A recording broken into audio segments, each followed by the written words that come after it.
ਸਤਿਗੁਰੂ ਇਸ ਸ਼ਬਦ ਦੇ ਵਿੱਚ ਸਾਨੂੰ ਸਮਝਾ ਰਹੇ ਹਨ।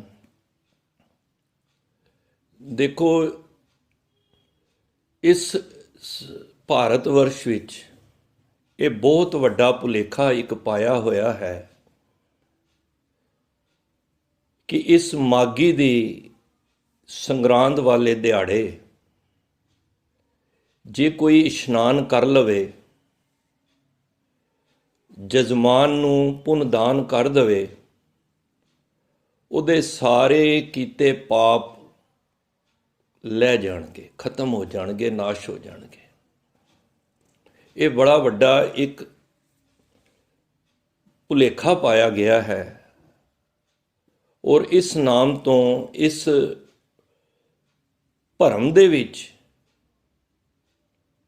ਪ੍ਰਯਾਗ, ਗੰਗਾ, ਜਮਨਾ, ਇਹ ਸਾਰੀਆਂ ਨਦੀਆਂ ਦੇ ਇਸ਼ਨਾਨ ਕਰਕੇ ਲੋਕ ਸਮਝਦੇ ਨੇ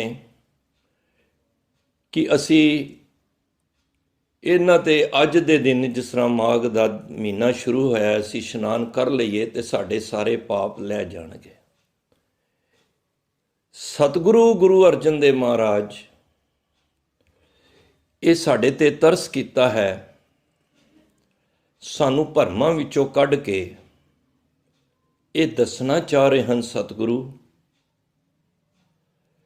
ਕਿ ਕੋਈ ਐਸਾ ਭਰਮ ਵਿੱਚ ਨਾ ਰਹੋ ਕਿ ਮੈਂ ਸਾਰੇ ਸਾਲ ਪਾਪ ਕਰਾਂ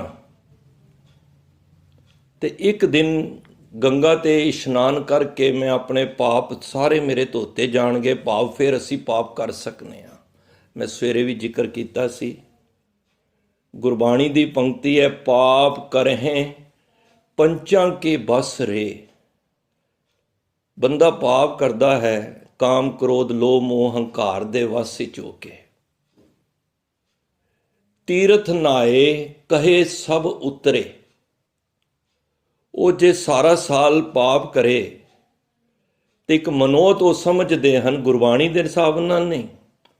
ਮਹਾਰਾਜ ਕਹਿੰਦੇ ਨੇ, ਉਹ ਸਮਝਦੇ ਨੇ ਕਿ ਤੀਰਥ ਤੇ ਜਾ ਕੇ ਇਸ਼ਨਾਨ ਕਰਕੇ ਸਾਡੇ ਸਾਰੇ ਪਾਪ ਉਤਰ ਜਾਣਗੇ। ਇਸ ਤਰ੍ਹਾਂ ਤੇ ਇਹ ਹੋਇਆ ਕਿ ਮਾਘ ਦੇ ਮਹੀਨੇ ਵਿੱਚ ਕੋਈ ਵੀ ਕਤਲ ਵੀ ਕਰਦੇ ਤੇ ਜੱਜ ਕਹੇਗਾ ਜੀ ਚਲੋ ਮਾਘ ਦਾ ਮਹੀਨਾ ਛੱਡ ਦਈਏ, ਬਾਕੀ ਮਹੀਨਿਆਂ 'ਚ ਇਸ ਨੂੰ ਲੰਬੀ ਸਜ਼ਾ ਹੋਏਗੀ। ਨਹੀਂ, ਪਾਪ ਪਾਪ ਹੀ ਹੈ। ਪਾਤਸ਼ਾਹ ਕਹਿੰਦੇ ਨੇ, ਬਹੁਤ ਕਮਾਵੇ ਹੋਏ ਨਿਸੰਕ। ਕਹਿੰਦੇ ਬੜੇ ਪਾਪ ਕਰਦਾ ਹੈ ਸਾਰਾ ਸਾਲ, ਹੋਏ ਨਿਸੰਕ, ਨਿਡਰ ਹੋ ਜਾਂਦਾ ਹੈ। ਕਿਉਂ? ਕਿਉਂਕਿ ਪਤਾ ਹੈ ਇੱਕ ਦਿਨ ਜਾ ਕੇ ਮਾਘੀ ਦਾ ਇਸ਼ਨਾਨ ਕੀਤਾ ਤੇ ਸਾਰੇ ਪਾਪ ਆਪੇ ਲੈ ਜਾਣੇ ਨੇ। ਤੇ ਮਹਾਰਾਜ ਕਹਿੰਦੇ ਨੇ, ਜੰਮਪੁਰ ਬਾਂਧ ਖਰੇ ਕਾਲੰਕ। ਪਰ ਉਸ ਭੋਲੇ ਨੂੰ ਇਹ ਨਹੀਂ ਪਤਾ ਕਿ ਬਾਹਰਲਾ ਇਸ਼ਨਾਨ ਕਰਕੇ ਤੂੰ ਜਮਾਂ ਦੇ ਵਸ ਪੈ ਜਾਏਗਾ ਤੇ ਕਲੰਕਿਤ ਹੋ ਕੇ ਜਾਏਗਾ। ਕੋਈ ਐਸਾ ਜਲ ਨਹੀਂ ਬਣਿਆ ਜਿਹੜਾ ਧੋਣ ਦੇ ਨਾਲ ਤੇਰੇ ਪਾਪ ਉਤਰ ਜਾਣ। ਹਾਂ, ਇੱਕ ਜਲ ਹੈ, ਗੁਰਬਾਣੀ ਕਹਿੰਦੀ ਪਈ ਹੈ, ਉਹ ਜਲ ਹੈ, ਉਹ ਹੈ ਨਾਮ ਦਾ ਜਲ ਹੈ। ਦੇਖੋ, ਜਲ ਤੇ ਬਹੁਤ ਨੇ, ਪਰ ਗੁਰੂ ਸਾਹਿਬ ਕਹਿੰਦੇ ਨੇ, ਗੰਗਾ ਜਲ ਗੁਰ ਗੋਬਿੰਦ ਨਾਮ। ਗੋਬਿੰਦ ਦਾ ਜਿਹੜਾ ਨਾਮ ਹੈ ਨਾ, ਦਰਅਸਲ ਉਹ ਗੰਗਾ ਜਲ ਹੈ। ਜੋ ਸਿਮਰੇ ਤਿਸ ਕੀ ਗਤ ਹੋਵੇ, ਪੀਵਤ ਬੋੜ ਨਾ ਜੋਨ ਪ੍ਰਮਾਮ। ਇਹ ਗੁਰੂ ਗ੍ਰੰਥ ਸਾਹਿਬ ਦੇ ਬੋਲ ਨੇ ਕਿ ਜਿਹੜਾ ਇਸ ਜਲ ਨੂੰ ਪੀ ਲੇਗਾ, ਕੋਈ ਗੰਗਾ ਨੂੰ ਪਵਿੱਤਰ ਕਹਿੰਦਾ ਹੈ, ਕੋਈ ਕਿਹਦਾ ਪਵਿੱਤਰ ਕਹਿੰਦਾ ਨਾ। ਮਹਾਰਾਜ ਕਹਿੰਦੇ ਨੇ, ਪਰਮਾਤਮਾ ਦਾ ਜਿਹੜਾ ਨਾਮ ਹੈ ਨਾ, ਉਹੀ ਗੰਗਾ ਜਲ ਹੈ। ਜੇ ਇਸ ਗੱਲ ਨੂੰ ਅਸੀਂ ਸਮਝ ਜਾਈਏ, ਔਰ ਜਿਹੜਾ ਇਸ ਜਲ ਨੂੰ ਪੀ ਲੇਗਾ ਉਹਦੀ ਗਤੀ ਹੋ ਜਾਏਗੀ, ਜੋਨੀਆਂ ਵਿੱਚ ਨਹੀਂ ਆਏਗਾ। ਤਾਂ ਗੁਰੂ ਸਾਹਿਬ ਸਾਨੂੰ ਕਹਿੰਦੇ ਨੇ, ਜਿਹੜੀ ਤੁਸੀਂ ਸੋਚ ਲੈ ਕੇ ਚੱਲੇ ਹੋ, ਦਰਅਸਲ ਉਹ ਸੋਚ ਨਹੀਂ ਹੈ ਕਿ ਪਾਪ ਕਰਕੇ ਇੱਕ ਦਿਨ ਨਹਾ ਕੇ ਅਸੀਂ ਇਸ਼ਨਾਨ ਕੀਤਾ ਬਾਹਰਲੇ ਪਿੰਡੇ ਰਾਹੀਂ, ਪਾਣੀ ਭਾਵੇਂ ਸਰੀਰ ਦੀ ਸਵੱਛਤਾ ਕਰ ਦੇਵੇ, ਸੁਚਤਮ ਲੈ ਆਵੇ, ਗੰਦਗੀ ਹਟਾ ਦੇ। ਪਰ ਇੱਕ ਗੱਲ ਹੈ, ਅੰਦਰ ਦੀ ਮੈਲ ਨਹੀਂ ਲਾ ਸਕਦਾ ਪਾਣੀ। ਅੰਤਰ ਮੈਲ ਜੇ ਤੀਰਥ ਨਾਵੇ ਤਿਸ ਬੈਕੁੰਠ ਨਾ ਜਾਣਾ।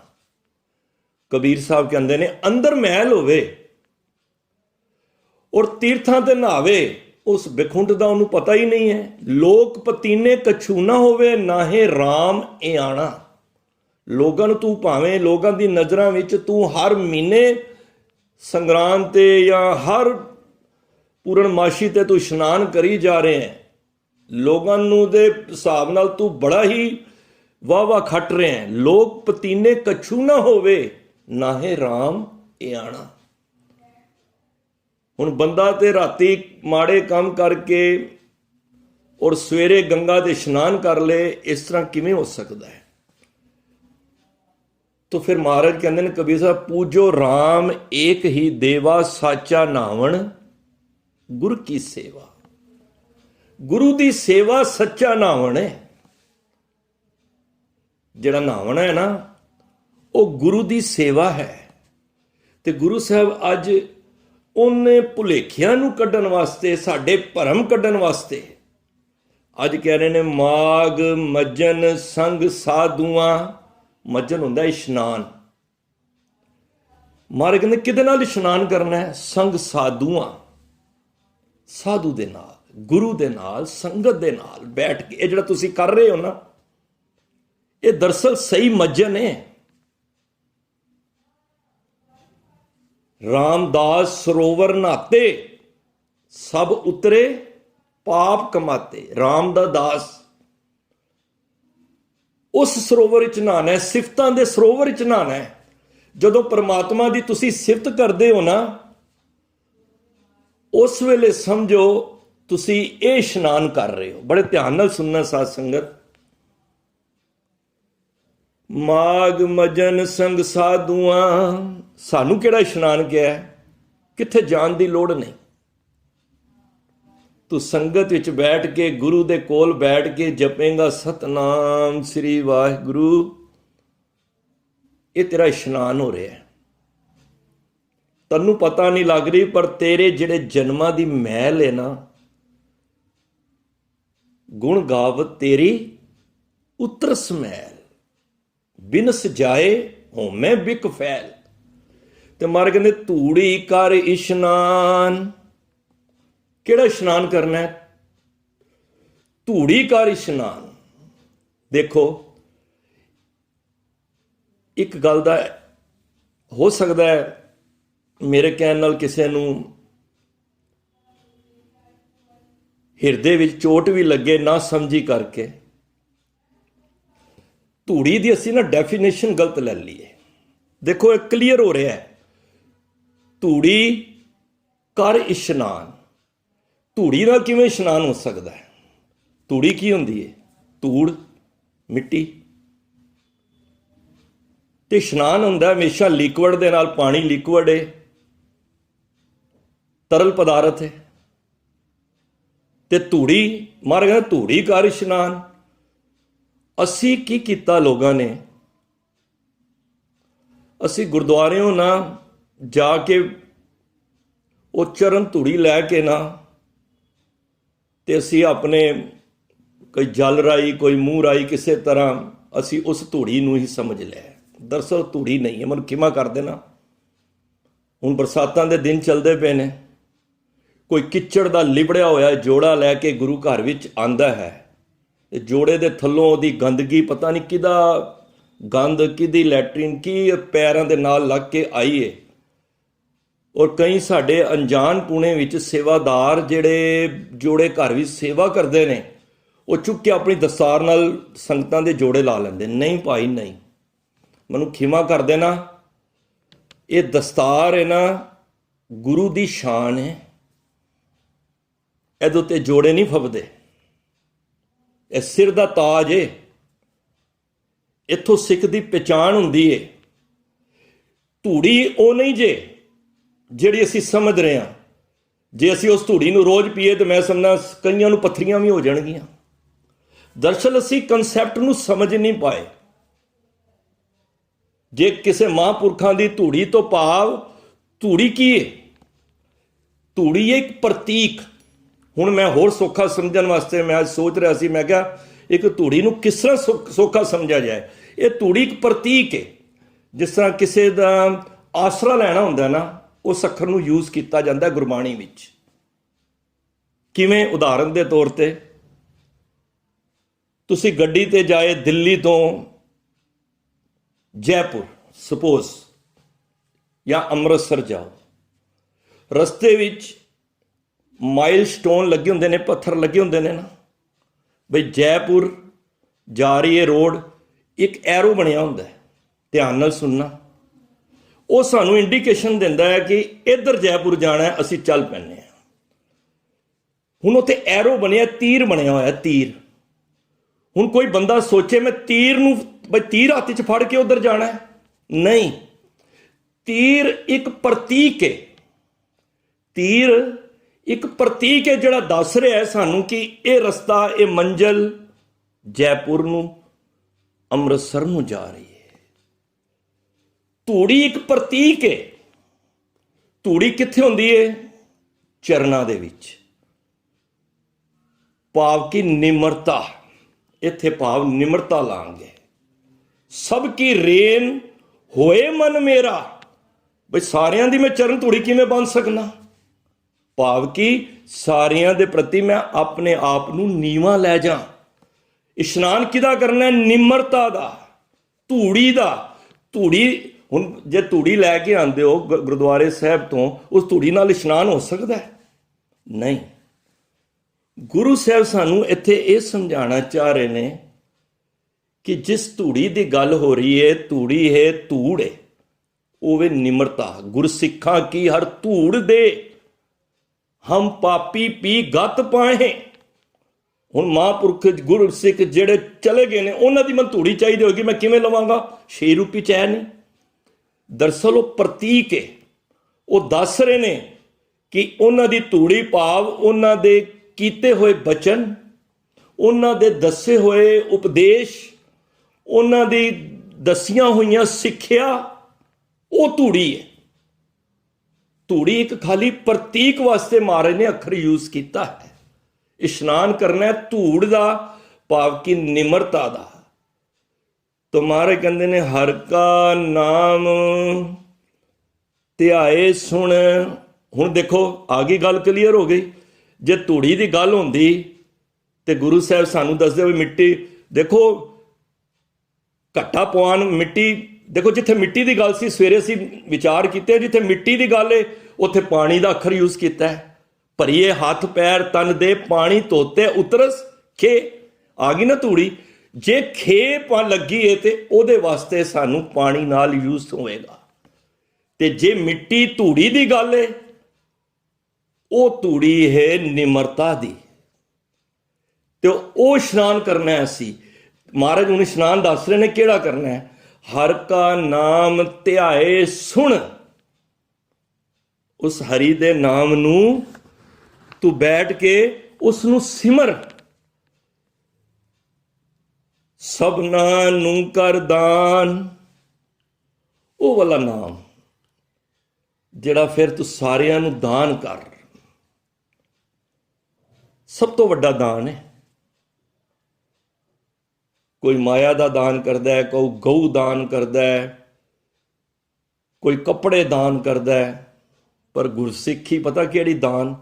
ਰੋਜ਼ ਅਰਦਾਸ ਵਿੱਚ ਨਾ 7 ਦਾਨ ਅਸੀਂ ਮੰਗਦੇ ਹਾਂ, ਪਰ ਸਰਵਸ਼੍ਰੇਸ਼ਟ ਜਿਹੜਾ ਸਭ ਤੋਂ ਉਚਲਾ ਦਾਨ ਹੈ ਨਾ, ਪੜ੍ਹਨੇ ਆ ਨਾ, ਸਿੱਖੀ ਦਾਨ, ਕੇਸ ਦਾਨ, ਰਹਿਤ ਦਾਨ, ਵਿਵੇਕ ਦਾਨ, ਵਿਸਾਹਾ ਦਾਨ, ਭਰੋਸਾ ਦਾਨ। ਅੱਗੋਂ ਮਾਰੇ ਕਹਿੰਦੇ ਦਾਨਾ ਸਿਰ ਦਾਨ, ਨਾਮ ਦਾਨ।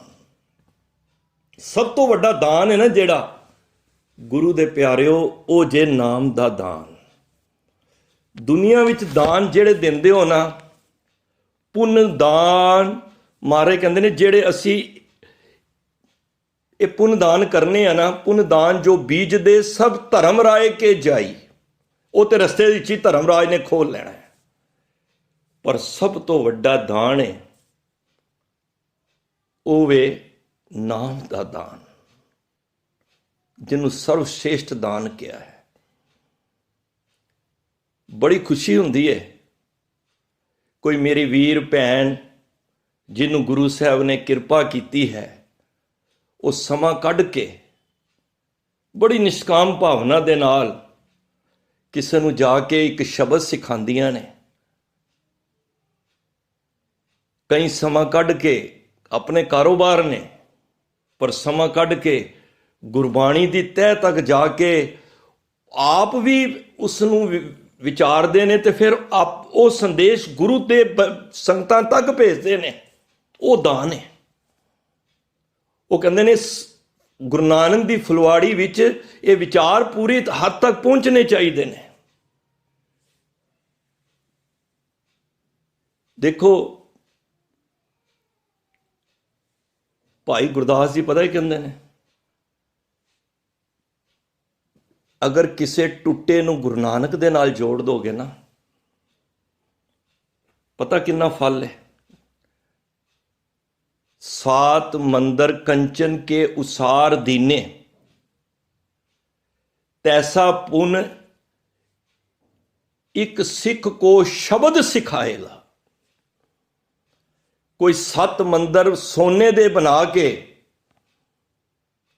ਅਗਰ ਕੋਈ 7 ਮੰਦਰ ਸੋਨੇ ਦੇ ਬਣਾ ਕੇ ਦਾਨ ਕਰ ਦੇ, ਅਗਰ ਕੋਈ ਨਾਮ ਜਪਣ ਵਾਲਾ ਇੱਕ ਟੁੱਟੇ ਹੋਏ ਨੂੰ ਗੁਰੂ ਦੇ ਸ਼ਬਦ ਦੇ ਨਾਲ ਜੋੜ ਦੇਗਾ, ਜਿਹਦੀ ਪ੍ਰੇਰਨਾ ਦੇ ਨਾਲ ਅਗਰ ਉਹ ਗੁਰੂ ਦੇ ਲੜ ਲੱਗ ਜਾਏਗਾ, ਉਹਨੂੰ ਘਰ ਬੈਠੇ ਉਹਨਾਂ ਲਾਭ ਮਿਲ ਜਾਏਗਾ ਜਿਹੜਾ ਇੱਕ ਬੰਦਾ 7 ਮੰਦਰ ਸੋਨੇ ਦੇ ਉਸਾਰ ਕੇ ਬੈਠਾ ਹੈ। ਤੇ ਮਹਾਰਾਜ ਇੱਥੇ ਕਹਿ ਰਹੇ ਨੇ, ਸਭਨਾ ਨੂੰ ਕਰ ਦਾਨ। ਇਹ ਜਿਹੜੇ ਤੈਨੂੰ ਹੁਣ ਨਾਮ ਦੀ ਬਖਸ਼ਿਸ਼ ਮਿਲੀ ਹੈ ਨਾ, ਇਹਨੂੰ ਹੁਣ ਸੰਗਤਾਂ ਵਿੱਚ ਵੰਡਿਆ ਕਰ। ਇਹ ਖਜ਼ਾਨਾ ਐਸਾ ਹੈ, ਇਹ ਵੰਡਿਆ ਵੱਧਦਾ ਹੈ।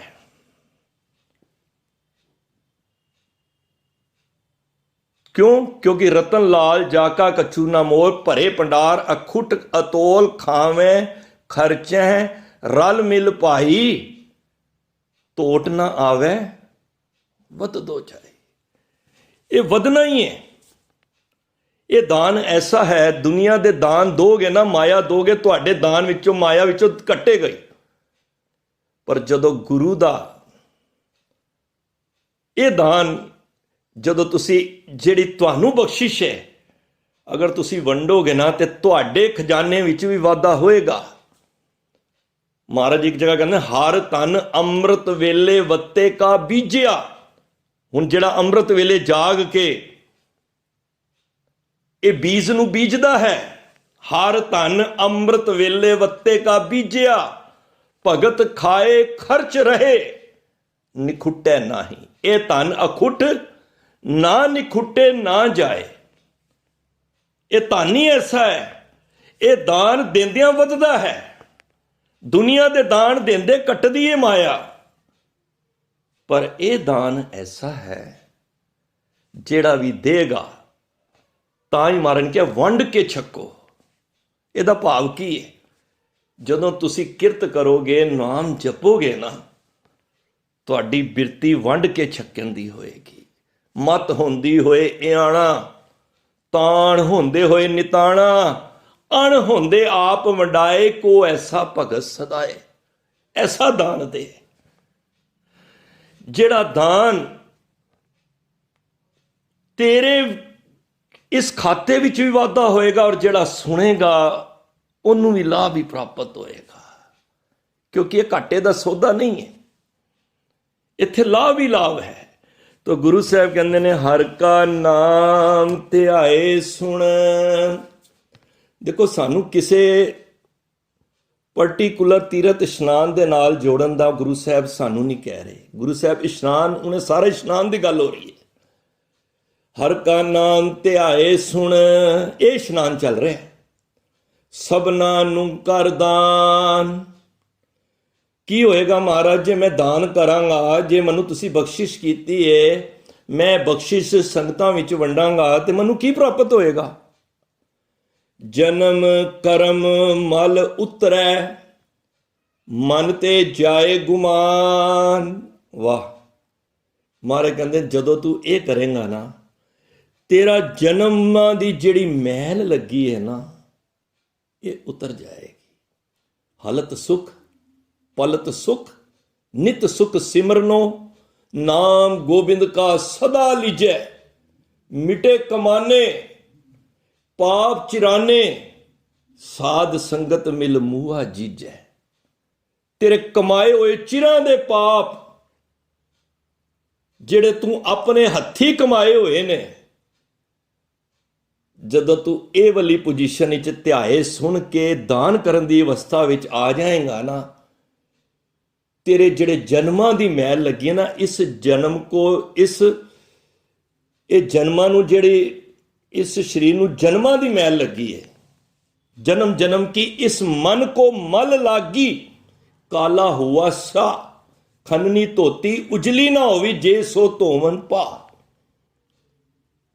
ਮਹਾਰਾਜ ਕਹਿੰਦੇ ਨੇ ਉਹ ਵੀ ਤੇਰੇ ਪਾਪ ਉਤਰ ਜਾਣਗੇ। ਦੇਖੋ ਕਿੰਨੀ ਮਹਾਰਾਜ ਕਿੰਨੀ ਸਾਨੂੰ ਛੋਟੀ ਦੇ ਰਹੇ ਨੇ, ਇਹ ਗੁਰੂ ਦੀ ਬਖਸ਼ਿਸ਼ ਹੈ। ਮੈਂ ਸਵੇਰੇ ਵੀ ਜ਼ਿਕਰ ਕੀਤਾ ਸੀ, ਗੁਰੂ ਸਾਹਿਬ ਗੁਰੂ ਨਾਨਕ ਪਾਤਸ਼ਾਹ ਦੀ ਫਿਲਾਸਫੀ, ਗੁਰੂ ਨਾਨਕ ਪਾਤਸ਼ਾਹ ਦੇ ਪ੍ਰਿੰਸੀਪਲ ਮਹਾਨ ਨੇ। ਜੇ ਦੁਨੀਆ ਵਿੱਚ ਕੋਈ ਟੀਚਰ ਹੈ, that is Guru Nanak Dev ji, the best teacher of world ਮੈਂ ਕਹਾਂਗਾ।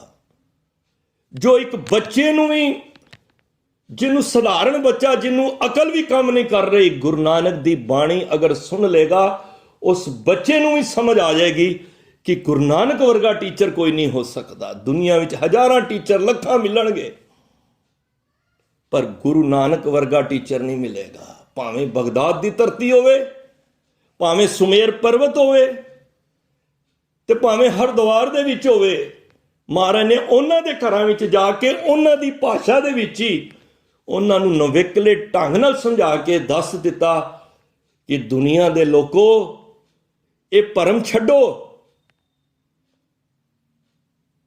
ਇਹ ਭਰਮਾਂ ਵਿੱਚ ਕੁਝ ਨਹੀਂ ਪਿਆ।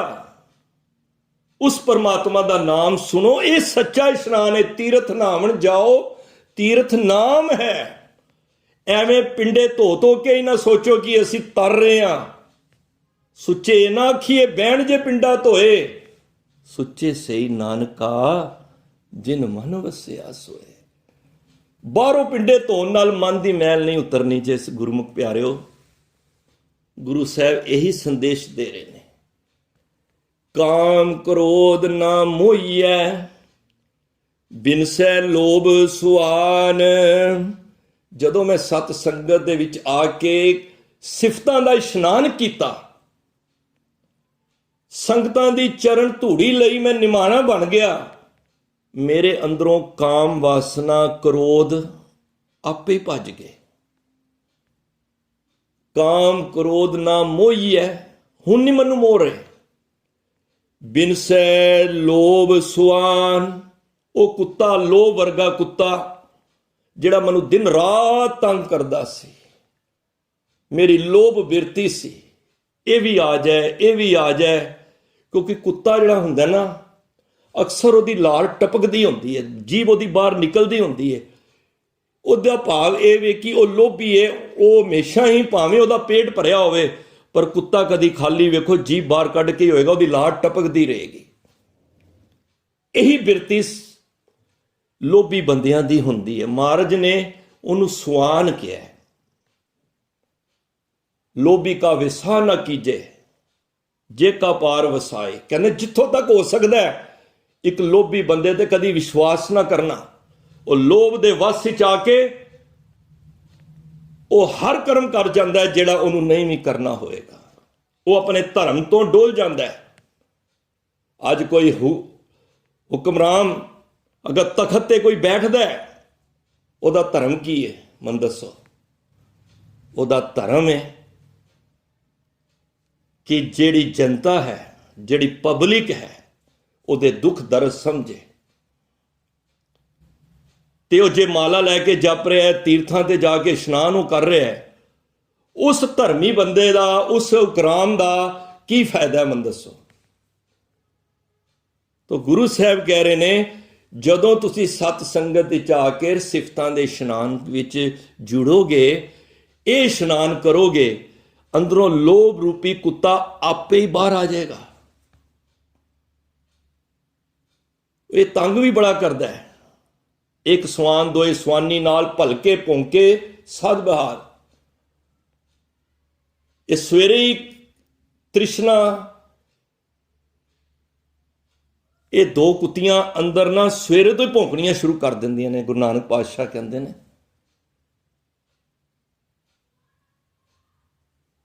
ਸਵੇਰੇ ਹੀ ਸਵੇਰ ਹੁੰਦੀ ਹੈ, ਕਿਹਦਾ ਗਲਾ ਵੱਢਣਾ ਹੈ, ਕਿਸ ਤਰ੍ਹਾਂ ਮੈਂ ਮਾਇਆ ਲੈ ਕੇ ਆਣੀ ਹੈ। ਮਹਾਰਾਜ ਕਹਿੰਦੇ ਨੇ, ਇਹ ਵੀ ਤੇਰੇ ਅੰਦਰੋਂ ਕੁੱਤਾ, ਲੋਭ ਰੂਪੀ ਕੁੱਤਾ ਨਿਕਲ ਜਾਏਗਾ ਜਦ ਤੂੰ ਗੁਰੂ ਦਾ ਧਿਆਨ ਲਾ ਕੇ ਗੁਰੂ ਦੀ ਬਾਣੀ ਸੁਣੇਗਾ। ਸੱਚੇ ਮਾਰਗ ਚਲਦਿਆਂ ਉਸਤਤ ਕਰੇ ਜਹਾਨ। ਹੁਣ ਤੁਸੀਂ ਇਸ ਮਾਰਗ ਚੱਲੇ ਹੋ ਨਾ, ਤੁਹਾਨੂੰ ਕਿੱਥੇ ਐਡ ਕਰਨ ਦੀ ਲੋੜ ਨਹੀਂ ਪੈਣੀ। ਤੁਹਾਨੂੰ ਸਾਰੇ ਜਹਾਨ ਵਿੱਚ ਉਸਤਤ ਹੀ ਉਸਤਤ ਮਿਲਣੀ ਹੈ, ਕਿਉਂਕਿ ਤੁਸੀਂ ਦੋਸਤੀ ਪਤਾ ਕਿਹਦੇ ਨਾਲ ਪਾ ਲਈ ਹੈ, ਤੁਹਾਨੂੰ ਪਤਾ ਹੀ ਨਹੀਂ। ਤੁਸੀਂ ਗੁਰੂ ਰੱਬ ਦੇ ਨਾਲ ਦੋਸਤੀ ਪਾ ਲਈ ਹੈ। ਇੱਕ ਸੱਜਣ ਸਭ ਸੱਜਣਾ, ਇੱਕ ਵੈਰੀ ਸਭ ਬਾਤ। ਗੁਰਪੁਰੇ ਵਿਖਾਲਿਆ ਵਿਣ ਨਾਵੇਂ ਸਭ ਬਾਤ। ਕਿਉਂ?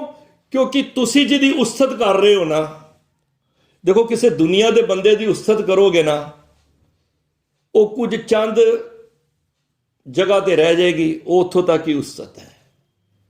ਪਰ ਜਦੋਂ ਪਰਮਾਤਮਾ ਦੀ ਉਸਤਤ ਕਰੋਗੇ ਨਾ, ਉਸ ਵੇਲੇ ਕੀ ਹੋਏਗਾ? ਉਸ ਫਿਰ ਤੁਹਾਡੀ ਜਹਾਨ ਉਸਤਤ ਕਰੇਗਾ। ਫਰੀਦਾ ਜੇ ਤੂੰ ਮੇਰਾ ਹੋਏ ਰੇ, ਸਭ ਜਗ ਤੇਰਾ ਹੋਏ।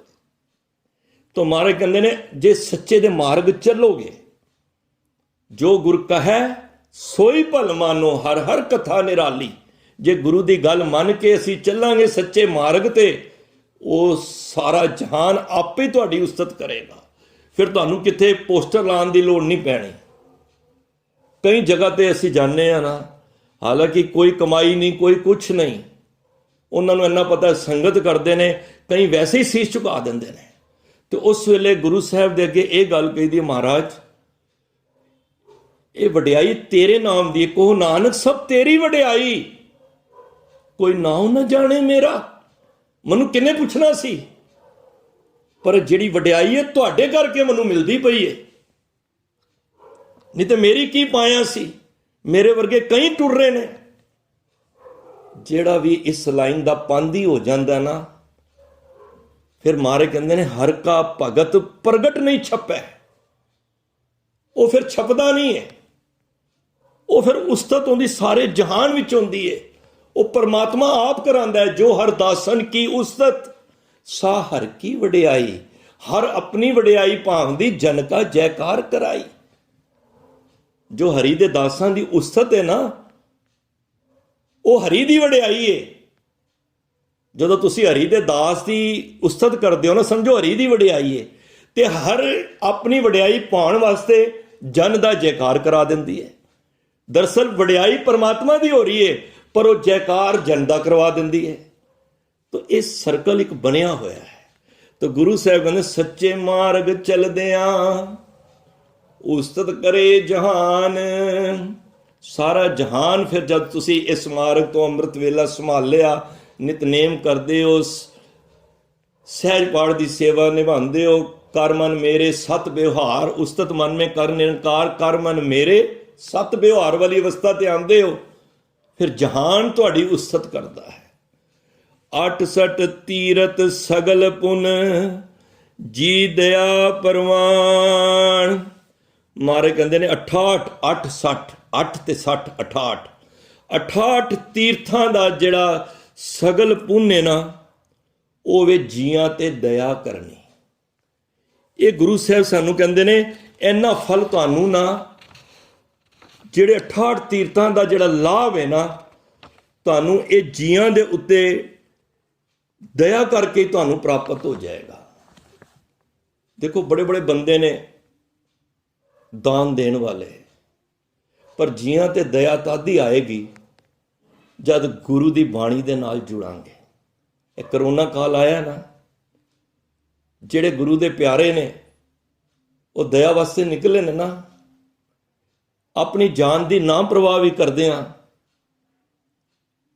ਔਰ ਜਿਨ੍ਹਾਂ ਦੇ ਘਰਾਂ ਦੀਆਂ ਲਾਸ਼ਾਂ ਵੀ ਪਰਿਵਾਰ ਨਹੀਂ ਚੁੱਕ ਰਹੇ, ਪਰ ਗੁਰੂ ਨਾਨਕ ਪਾਤਸ਼ਾਹ ਨੇ ਉਹਨਾਂ ਸਿੱਖਾਂ ਤੇ ਵੀ ਮਿਹਰ ਕਰਕੇ ਉਹਨਾਂ ਕੋਲੋਂ ਸੇਵਾ ਲੈ ਲਈ, ਕਿ ਉਹਨਾਂ ਦਾ ਪਰਿਵਾਰ ਨਹੀਂ ਸੀ, ਉਹਨਾਂ ਦਾ ਮੋਹ ਨਹੀਂ ਸੀ ਪਿੱਛੇ, ਪਰ ਉਹ ਮੋਹ ਦੇ ਬੰਧਨਾਂ ਤੋਂ ਮੁਕਤ ਨੇ। ਉਹਨਾਂ ਨੇ ਆਪਣਾ ਇੱਕ ਮੋਟੋ ਸਮਝਿਆ ਕਿ ਮੈਂ ਜੀ ਦਇਆ ਪ੍ਰਵਾਨ, ਜੀਆਂ ਤੇ ਦਇਆ ਕਰਨੀ ਹੈ। ਪਰ ਮਹਾਰਾਜ ਇਹ ਬਖਸ਼ਿਸ਼ਾਂ ਕਿੱਥੋਂ ਪ੍ਰਾਪਤ ਹੁੰਦੀਆਂ ਨੇ? ਤਾਂ ਮਹਾਰਾਜ ਹੁਣ ਇਹ ਸਮਝਾ ਰਹੇ ਨੇ ਕਿ ਜਿਸ ਨੂੰ ਦੇਵੇ ਦਇਆ ਕਰ। ਹੁਣ ਇਹ ਸਮਝਣ ਵਾਲੀ ਗੱਲ ਹੈ, ਜਿਸ ਦੇ ਉੱਤੇ ਉਹ ਦਇਆ ਕਰਦਾ ਹੈ ਸੋਈ ਪੁਰਖ ਸੁਜਾਨ। ਤੁਸੀਂ ਮਤ ਸੋਚੋ ਕਿ ਮੈਂ ਇੱਥੇ ਬੈਠੀ ਹਾਂ ਜਾਂ ਬੈਠਾ ਵਾਂ, ਮੈਂ ਬੈਠ ਗਿਆ ਨਹੀਂ। ਇਹ ਪਰਮਾਤਮਾ ਤੇ ਤੁਹਾਨੂੰ ਸਮਝੋ ਕੋਈ ਪਿਛਲਾ ਕਰਮ ਹੈ, ਪੂਰਵ ਕਰਮ ਅੰਕੁਰ ਜਬ ਪ੍ਰਗਟੇ ਭੇਟਿਓ ਪੁਰਖ ਰਸਕ ਬੈਰਾਗੀ। ਕੋਈ ਪੂਰਬਲਾ ਕਰਮ ਜਾਗਿਆ ਤੇ ਗੁਰੂ ਨੂੰ ਤੁਹਾਡੇ ਤੇ ਮੇਰੇ ਤੇ ਤਰਸ ਆਇਆ, ਉਹਨੇ ਕਿਹਾ ਜਾ ਹੁਣ ਤੂੰ ਇਹ ਸਮਾਂ ਗੁਰੂ ਦੇ ਚਰਨਾਂ ਵਿੱਚ ਬਿਠਾ। ਸਾਰਿਆਂ ਨੂੰ ਨਹੀਂ ਮਿਲਦਾ। ਮੈਂ ਸਵੇਰੇ ਵੀ ਜ਼ਿਕਰ ਕੀਤਾ ਸੀ ਕਿ ਕਈ ਵਿਕਾਰਾਂ ਦੇ ਵਿੱਚ ਰਹਿ ਕੇ ਉਹੀ ਜੀਵਨ ਸਮਝਦੇ ਨੇ, ਉਹ ਕਹਿੰਦੇ ਨੇ ਇਹੀ ਜੀਵਨ ਹੈ, ਇਸ ਤੋਂ ਇਲਾਵਾ ਕੁਝ ਨਹੀਂ ਹੈ। ਪਰ ਜਿਨ੍ਹਾਂ ਤੇ ਗੁਰੂ ਨੇ ਦਇਆ ਕਰ ਦਿੱਤੀ, ਜਿਨ੍ਹਾਂ ਨੂੰ ਪਿਆਰ ਦੇ ਦਿੱਤਾ, ਉਹ ਸਹੀ ਸੁਜਾਨ ਪੂਰਕ ਸਮਝਦਾਰ ਬਣ ਜਾਂਦੇ ਨੇ, ਆਪਣੀ ਸਿਆਣਪ ਨਾਲ ਨਹੀਂ, ਉਹਦੀ ਕਿਰਪਾ ਦੁਆਰਾ, ਉਹਦੀ ਦਇਆ ਤੇ। ਤਾਂ ਹੀ ਗੁਰੂ ਨਾਨਕ ਦੇ ਘਰ ਜਾ ਕੇ ਉਹਦੀ ਦਇਆ ਕਿਰਪਾ ਮੰਗੀ ਕਰੀਏ, ਉਹਦੀ ਮਿਹਰਾਮਤ ਮੰਗੀ ਕਰੀਏ। ਗੁਰੂ ਸਾਹਿਬ ਤੁਹਾਡੀ ਮਿਹਰਾਮਤ ਹੋਏਗੀ ਤੇ ਮੈਂ ਸੰਗਤ ਵਿੱਚ ਬੈਠਾਂਗਾ, ਤੁਹਾਡੀ ਬਖਸ਼ਿਸ਼ ਹੋਏਗੀ ਤੇ ਮੈਂ ਬਾਣੀ ਪੜਾਂਗਾ, ਤੁਹਾਡੀ ਦਇਆ ਹੋਏਗੀ ਤੇ ਮੈਂ ਅੰਮ੍ਰਿਤ ਵੇਲੇ ਜਾਗਾਂਗਾ। ਮੇਰੀ ਕੋਈ ਪਾਇਆ ਨਹੀਂ ਹੈ ਕਿ ਮੈਂ ਆਪਣੇ ਆਪ ਇਹ ਕਾਰਜ ਕਰ ਲਵਾਂ। ਮਾੜੇ ਕੰਮ ਮੈਂ ਜ਼ਰੂਰ ਆਪਣੀ ਮਰਜ਼ੀ ਨਾਲ ਕਰ ਸਕਣਾ, ਚੰਗਾ ਕੰਮ ਗੁਰੂ ਸਾਹਿਬ ਤੁਹਾਡੀ ਬਖਸ਼ਿਸ਼ ਤੋਂ ਇਲਾਵਾ ਇਹ ਨਹੀਂ ਕਰ ਸਕਦਾ। ਮੈਂ ਨਹੀਂ ਕਹਿ ਰਿਹਾ, ਜਿਸ ਨੂੰ ਬਖਸ਼ੇ ਸਿਫਤ ਸਲਾਹ, ਜਿਹਨੂੰ ਉਹ ਬਖਸ਼ਦਾ ਹੈ, ਸਾਰੇ ਨਹੀਂ ਸਿਫਤਾਂ ਕਰ ਸਕਦੇ ਪਰਮਾਤਮਾ ਦੀਆਂ, ਉਹਨੂੰ ਹੀ ਜਿਹਨੂੰ ਤੂੰ ਬਖਸ਼ਦਾ ਹੈ। ਗੁਣ ਨਿਧਾਨ ਗੁਣ ਤਿੰਨ ਹੀ ਗਾਏ, ਜਾਂ ਕੋ ਕਿਰਪਾ ਧਾਰੀ, ਸੋ ਸੁਖੀਆ ਧਨ ਉਸ ਜਨਮਾ, ਨਾਨਕ ਤਿਸ ਬਲਿਹਾਰੀ। ਉਹ ਗੁਣਾਂ ਦੇ ਖਜ਼ਾਨੇ ਉਹੀ ਗਾ ਸਕਦਾ ਹੈ ਜਿਹਦੇ ਉੱਤੇ ਪਰਮਾਤਮਾ ਦਾ ਮਿਹਰ ਭਰਿਆ ਹੱਥ ਹੁੰਦਾ ਹੈ, ਸਾਰੇ ਨਹੀਂ ਗਾ ਸਕਦੇ। ਇਹ ਸਾਡੇ ਤੇ ਤਰਸ ਹੈ, ਨਹੀਂ ਤੇ ਮੇਰੇ ਵਰਗਾ ਮੂਰਖ ਬੋਲ ਸਕਦਾ ਹੈ? ਨਹੀਂ ਬੋਲ ਸਕਦਾ। ਜੇ ਉਹ ਚਾਹਵੇ ਤੇ ਛੱਜੂ ਚੀਵਰ ਤੇ ਛੜੀ ਰੱਖ ਕੇ ਗੀਤਾ ਦੇ ਅਰਥ ਕਰਵਾ ਸਕਦਾ ਹੈ। ਪਿੰਗਲ ਪਰਬਤ ਪਾਰ ਪਰੇ ਖਲ ਚਤੁਰਬ ਕੀਤਾ, ਜੇ ਉਹ ਪਿੰਗਲਿਆਂ ਨੂੰ ਪਹਾੜਾਂ ਤੇ ਵੀ ਚੜਾ ਸਕਦਾ ਹੈ। ਸੁਣੇ ਗੁੰਜੋ ਆਏ ਸੋ ਰਸਨਾ ਗਾਵਈ, ਸੁਣੇ ਮੂੜ ਚਿਤ ਲਾਏ ਸੋ ਚਤਰ ਦਾ ਆਵਈ। ਇਹ ਕਿੱਥੋਂ ਆਣਗੀਆਂ ਸਿਆਣਪਾਂ? ਇਹ ਗੂੰਗਾ ਕਿਵੇਂ ਬੋਲੇਗਾ? ਉਹਦੀ ਕਿਰਪਾ ਹੋਏਗੀ ਤਾਂ। ਜਦ ਤੱਕ ਉਹਦੀ ਕਿਰਪਾ ਨਹੀਂ ਹੋਣੀ ਨਾ, ਕਦੀ ਮਨ 'ਚ ਖਿਆਲ ਨਾ ਲਿਆਇਆ ਕਰੋ ਮੈਂ ਬੜਾ ਸੋਹਣਾ ਕੀਰਤਨ ਕੀਤਾ, ਮੈਂ ਬੜੀ ਸੋਹਣੀ ਵਿਚਾਰ ਕੀਤੀ ਹੈ। ਨਹੀਂ, ਉਹਨੇ ਤੇਰੇ ਕੋਲ ਕਰਵਾ ਲਈਏ, ਉਹ ਆਪ ਰਸਨਾ ਤੇ ਬੈਠਾ ਹੈ, ਅਸੀਂ ਨਹੀਂ ਕਰ ਸਕਦੇ ਕੁਝ, ਉਹਨੇ ਕਰਵਾਈਏ। ਗੁਰੂ ਸਾਹਿਬ ਕੁਝ ਇਸ ਤਰ੍ਹਾਂ ਦਾ ਖਿਆਲ ਦੇ ਰਹੇ ਨੇ, ਜਿਸ ਨੂੰ ਦੇਵੈ ਦਇਆ ਕਰ ਸੋਈ ਪੁਰਖ ਸੁਜਾਨ। ਉਹੀ ਪੁਰਖ ਸੁਜਾਨ ਬੰਦਾ ਹੈ, ਭਾਵ ਕਿ ਉਹਦੇ ਉੱਤੇ ਬਖਸ਼ਿਸ਼ ਹੁੰਦੀ ਹੈ, ਉਹੀ ਸ੍ਰੇਸ਼ਟ ਮੰਨਿਆ ਜਾਂਦਾ ਹੈ। ਜਿਨ ਮਿਲਿਆ, ਹੁਣ ਜਿਹੜਾ ਮਿਲ ਗਿਆ, ਮਹਾਰਾਜ ਕਹਿੰਦੇ ਜਿਹਦੇ ਉੱਤੇ ਤੂੰ ਦਇਆ ਕੀਤੀ ਉਹ ਮਿਲ ਗਿਆ। ਤੇ ਗੁਰੂ ਨਾਨਕ ਪਾਤਸ਼ਾਹ ਫਿਰ ਪਤਾ ਕੀ ਗੁਰੂ ਅਰਜਨ ਦੇਵ ਮਹਾਰਾਜ ਕੀ ਕਹਿੰਦੇ ਨੇ? ਜਿਨ ਮਿਲਿਆ ਪ੍ਰਭ ਆਪਣਾ, ਜਿਹਨੂੰ ਪ੍ਰਭੂ ਨੂੰ ਆਪਣਾ ਪ੍ਰਭੂ ਮਿਲ ਗਿਆ, ਨਾਨਕ ਤਿਨ ਕੁਰਬਾਨ। ਨਾਨਕ ਪਾਤਸ਼ਾਹ ਕਹਿੰਦੇ ਨੇ, ਮੋਹਰ ਲਾ ਕੇ ਗੁਰੂ ਨਾਨਕ ਦੀ ਕਵੀ ਛਾਪ, ਆਪਣੇ ਵੱਡੇ ਸਤਿਗੁਰਾਂ ਦੀ ਮੋਹਰ, ਇਹ ਮਾਨ ਦੇ ਕੇ ਗੁਰੂ ਨੂੰ, ਆਪਣੇ ਵੱਡੇ ਸਤਿਗੁਰਾਂ ਨੂੰ ਮਾਨ ਦੇ ਕੇ ਗੁਰੂ ਅਰਜਨ ਦੇਵ ਮਹਾਰਾਜ ਕਹਿੰਦੇ ਨੇ, ਨਾਨਕ ਤਿੰਨ ਕੁਰਬਾਨ, ਮੈਂ ਉਹਨਾਂ ਜੀਵਾਂ ਤੋਂ ਕੁਰਬਾਨ ਜਾਨਾ ਵਾਂ ਜਿਨ੍ਹਾਂ ਨੂੰ ਤੁਸੀਂ ਮਿਲਾ ਕੇ ਇਹ ਸਤ ਸੰਗਤ ਵਿੱਚ ਤੁਸੀਂ ਗੁਣ ਗਾਉਣ ਦੀ ਬਖਸ਼ਿਸ਼ ਕੀਤੀ ਹੈ। ਮਹਾਰਾਜ ਉਹਨਾਂ ਤੇ ਕੁਰਬਾਨ ਜਾ ਰਹੇ ਨੇ। ਦੇਖੋ, ਮਾਗ ਸੁੱਚੇ ਸੇਕਾਂਡੀ ਹੈ, ਉਹ ਸੁੱਚੇ ਹੋ ਗਏ ਨੇ। ਪਹਿਲਾਂ ਮੱਜਨ ਦੀ ਗੱਲ ਸੀ ਨਾ, ਮੱਜਨ ਨਾਲ ਨਹੀਂ। ਮੱਜਨ ਕਿਹੜਾ ਕੀਤਾ? ਮਾਗ ਸੁੱਚੇ ਸੇਕਾਂਡੀਏ, ਸਿਫਤਾਂ ਦੇ ਸਰੋਵਰ ਵਿੱਚ ਆ ਕੇ ਉਸ ਦੀ ਭਗਤੀ ਕਰਕੇ, ਉਸ ਦੀ ਬਾਣੀ ਪੜ੍ਹ ਕੇ ਇਹ ਇਸ਼ਨਾਨ ਜਦੋਂ ਕਰਨਾ ਮੈਂ ਸਵੇਰੇ ਵੀ ਕਿਹਾ, ਕਰ ਇਸ਼ਨਾਨ ਕਿਹੜਾ? ਸਿਮਰ ਪ੍ਰਭ ਆਪਣਾ। ਜਦੋਂ ਪਰਮਾਤਮਾ ਦੇ ਨਾਮ ਨੂੰ ਸਿਮਰਿਆ, ਯਾਦ ਕੀਤਾ, ਸੁੱਚੇ ਸੇਕਾਂਡੀਏ ਜਿਨ ਪੂਰਾ ਗੁਰ ਮਿਹਰਬਾਨ, ਜਿਨ੍ਹਾਂ ਉੱਤੇ ਪੂਰੇ ਗੁਰੂ ਨੇ ਮਿਹਰਬਾਨੀ ਕਰ ਦਿੱਤੀ, ਭਾਵ ਮਿਹਰਬਾਨ ਹੋ ਗਿਆ, ਬਖਸ਼ਿਸ਼ ਹੋ ਗਈ। ਇਹ ਕਿਤੇ ਕਿਤੇ ਤੇ ਹੁੰਦੀ ਹੈ। ਨਹੀਂ ਤੇ ਕਹਿੰਦੇ ਨਾ, ਮੱਤ ਮਰਿੰਦਿਆਂ ਤੇ ਦੁੱਧ ਫਟਦਿਆਂ ਦੇਰ ਨਹੀਂ ਲੱਗਦੀ, ਕਦੀ ਵੀ ਫਿਰਦਾ ਹੈ। ਇਹ ਯੁਗਾਂ ਤੋਂ ਗੱਲ ਚੱਲਦੀ ਆ ਰਹੀ ਹੈ ਔਰ ਇਹ ਸੱਚ ਗੱਲ ਹੈ। ਇਹ ਬਜ਼ੁਰਗ ਜੋ ਕਹਿ ਜਾਂਦੇ ਨਾ ਕਈ ਗੱਲਾਂ, ਇਹ ਭਾਈ ਮਹਾਂ ਸਿੰਘ ਦਾ ਅੱਜ ਦਾ ਜਿਹੜਾ ਇਤਿਹਾਸ ਹੈ, ਮੱਤ ਫਟ ਗਈ, ਬੰਧਨ ਚ ਮਹਾਰਾਜ ਨੇ ਪਵਾ ਦਿੱਤਾ, ਘਰ ਦੀ ਯਾਦ ਆ ਗਈ, ਮੋਹ ਮਾਇਆ ਦੀ ਖੇਡ ਪੈ ਗਈ। ਭੀੜਾ ਦੇ ਵਿੱਚ ਅਨੰਦਪੁਰ ਸਾਹਿਬ ਤੇ ਮਹਾਰਾਜ ਨੂੰ ਕੀ ਕਹਿੰਦੇ ਨੇ ਕਿ ਮਹਾਰਾਜ ਸਾਨੂੰ ਇਜਾਜ਼ਤ ਦੇਵੋ, ਅਸੀਂ ਹੁਣ ਘਰਾਂ ਨੂੰ ਜਾਣਾ ਹੈ। ਮਾਰੇ ਕਹਿੰਦੇ, ਮਹਾਂ ਸਿੰਘ ਕੀ ਹੋਇਆ? ਦਰਅਸਲ ਡੋਲ ਗਏ। ਗੁਰੂ ਨੇ ਪਰਚਾ ਪਾ ਦਿੱਤਾ, ਪਰਮਾਤਮਾ ਨੇ ਦਇਆ ਖਿੱਚ ਲਈ। ਜਦੋਂ ਬੰਦੇ ਦਾ, ਉਹ ਕਹਿੰਦੇ ਨਾ, ਜਿਸ ਨੂੰ ਆਪ ਖੁਆਏ ਕਰਤਾ ਖੁਸ ਲੈ ਚੰਗਿਆਈ। ਜਿਸ ਨੂੰ ਉਹਨੇ ਖੁਆਰ ਕਰਨਾ ਹੁੰਦਾ ਨਾ, ਚੰਗਿਆਈ ਖੋਹ ਲੈਂਦਾ ਉਹਦੇ ਕੋਲੋਂ। ਵੀ ਮੈਂ ਉੱਠਦਾ ਵਾਂ, ਮੈਂ ਪੜ੍ਹਦਾ ਵਾਂ, ਮੈਂ ਬਾਣੀ ਪੜ੍ਹਨਾ ਵਾਂ, ਮੈਂ ਸਵੇਰੇ ਜਾਗਣਾ ਵਾਂ। ਮਹਾਰਾਜ ਕਹਿੰਦੇ ਨੇ, ਫਿਰ ਤੂੰ ਬਹਿ ਜਾ, ਹੁਣ ਤੂੰ ਨਹੀਂ ਜਾਗੇਂਗਾ। ਜਿਹੜਾ ਕਹਿੰਦਾ ਪਰਮਾਤਮਾ ਤੁਸੀਂ ਜਗਾਇਆ, ਤੁਹਾਡੀ ਕਿਰਪਾ ਹੋਈ ਹੈ। ਮੈਂ ਕਈਆਂ ਦੇ ਘਰਾਂ ਵਿੱਚ ਵੇਖਣਾ ਨਾ, ਬਾਹਰ ਲਿਖਿਆ ਨਾ, ਗੁਰ ਪ੍ਰਸਾਦ ਮੋਏ ਮਿਲਿਆ ਥਾਂ। ਇਹ ਸਿੱਖ ਦਾ, ਇਹ ਕਿੱਥੇ ਅੰਦਰੋਂ ਗੱਲ ਕਹੀ ਹੋਵੇ ਤੇ ਹੋਰ ਆਨੰਦ ਆ ਜਾਏ ਕਿ ਤੁਹਾਡੀ ਕਿਰਪਾ ਦੁਆਰਾ। ਗੁਰੂ ਨਾਨਕ ਪਾਤਸ਼ਾਹ ਕਹਿੰਦੇ ਰੱਬ ਦੇ ਜਿਹੜੇ 8 ਗੁਣ ਨੇ ਨਾ, ਉਹ ਮਿਲਣੇ ਹੀ ਗੁਰਪ੍ਰਸਾਦ ਦੇ ਨਾਲ ਨੇ। ਇਹਦੇ ਫਿਰ ਮੈਂ ਕਿੱਥੋਂ ਆ ਗਈ? ਸ਼ੁਰੂ ਹੀ ਇੱਕ ਤੋਂ ਹੋਈ ਏ, ਉਹ ਪਰਮਾਤਮਾ ਤੋਂ ਹੋਈ ਏ। ਜਿੱਥੇ ਇੱਕ ਹੋਏਗਾ ਉੱਥੇ ਫਿਰ ਦੂਜਾ ਤਾਂ ਹੈ ਹੀ ਨਹੀਂ। ਤਾਂ ਮਹਾਰਾਜ ਕਹਿੰਦੇ ਨੇ, ਜਾ ਰਹੇ ਹੋ ਕੀ ਗੱਲ? ਜੀ ਸਾਨੂੰ ਘਰਾਂ ਦੀ ਯਾਦ ਆ ਰਹੀ ਹੈ। ਦਰਅਸਲ ਮੌਤ ਇਹ ਗੁਰੂ ਨਾਨਕ ਦਾ ਕਰ ਰਹੇ। ਪਹਿਲਾ ਮਰਨ ਕਬੂਲ, ਜੀਵਨ ਕੀ ਛੜਾਸ, ਹੋ ਸਭਨਾ ਕੀ ਰੇਣੁਕਾ। ਇੱਥੇ ਵੀ ਰੇਣੁਕਾ। ਤੋ ਆਓ ਹਮਾਰੇ ਪਾਸ, ਸਾਰਿਆਂ ਦੀ ਚਰਨ ਧੂੜੀ ਬਣ ਜਾ, ਭਾਵ ਇਤਨੀ ਨਿਮਰਤਾ ਵਿੱਚ ਆ ਜਾ। ਮਾਰੇ ਕਹਿੰਦੇ, ਅੱਛਾ ਜਾ ਰਹੇ ਹੋ ਨਾ, ਇੱਕ ਕਾਗਜ਼ ਤੇ ਫਿਰ ਇੱਕ ਬੇਦਾਵਾ ਲਿਖ ਜਾਓ ਕਿ ਤੁਸੀਂ ਸਾਡੇ ਗੁਰੂ ਨਹੀਂ ਤੇ ਅਸੀਂ ਤੁਹਾਡੇ ਸਿੱਖ ਨਹੀਂ। ਮਹਾਰਾਜ ਨੇ ਕਿਹਾ, ਕਾਗਜ਼ ਪੈਨ ਦਿੱਤਾ, ਮਹਾਂ ਸਿੰਘ ਨੇ ਲਿਖ ਦਿੱਤਾ, ਸਭ ਨੇ ਸਾਈਨ ਕਰ ਦਿੱਤੇ। ਉਹ ਆਨੰਦਪੁਰ ਦੀ ਧਰਤੀ ਛੱਡ ਆਏ। ਗੁਰੂ ਸਾਹਿਬ ਨੇ ਪਤਾ ਕਿਉਂ ਲਿਖਵਾਇਆ ਸੀ? ਵੈਸੇ ਤੇ ਅਸੀਂ ਵੀ ਬੇਦਾਵਾ ਹੀ ਲਿਖਿਆ ਹੋਇਆ ਹੈ। ਜਿਹੜੇ ਬਾਣੀ ਨਹੀਂ ਪੜ੍ਹਦੇ ਨਾ, ਜਿਹੜੇ ਗੁਰੂ ਨੂੰ ਯਾਦ ਨਹੀਂ ਕਰਦੇ ਨਾ, ਉਹ ਵੀ ਬੇਦਾਵਾ ਹੀ ਲਿਖਿਆ ਉਹਨਾਂ ਨੇ। ਮੈਨੂੰ ਖਿਮਾ ਕਰ ਦੇਣਾ। ਆਗੇ ਘਰਾਂ ਨੂੰ, ਬੜੇ ਖੁਸ਼ ਕਿ ਘਰ ਜਾਵਾਂਗੇ, ਤੇ ਜਿਉਂ ਘਰ ਜਾਵਾਂਗੇ ਤੇ ਅੱਗੋਂ ਬੱਚੇ, ਘਰ ਵਾਲੀਆਂ ਆ ਕੇ ਅੱਗੇ ਮਿਲਣਗੀਆਂ ਤੇ ਸਾਡੇ ਤੋਂ ਪਾਣੀ ਵਾਰਨਗੀਆਂ, ਖੁਸ਼ ਹੋਣਗੀਆਂ। ਇਹ ਤੇ ਜਦ ਮਾਝੇ ਵਾਪਸ ਗਏ ਆਪਣੇ ਘਰਾਂ ਦੇ ਵਿੱਚ, ਇਤਿਹਾਸ ਹੈ। ਤੇ ਉਹਨਾਂ ਘਰ ਵਾਲੀਆਂ ਨੇ ਵੇਖਿਆ ਤੇ ਹੈਰਾਨ ਹੋ ਗਏ, ਗੁਰੂ ਨੂੰ ਤੁਸੀਂ ਇੰਝ ਛੱਡ ਆਏ ਹੋ?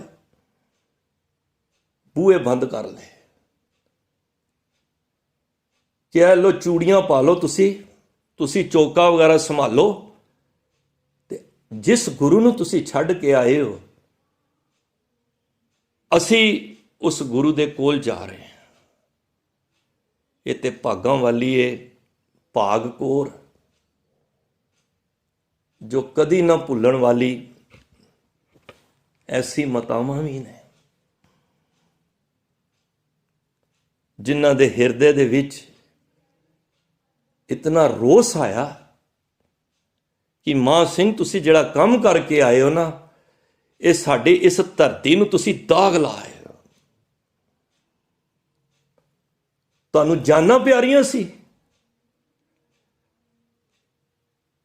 ਉਸ ਗੁਰੂ ਦੇ ਅੱਗੇ ਤੁਸੀਂ ਜਾਨ ਪਿਆਰੀ ਹੋ ਗਈ।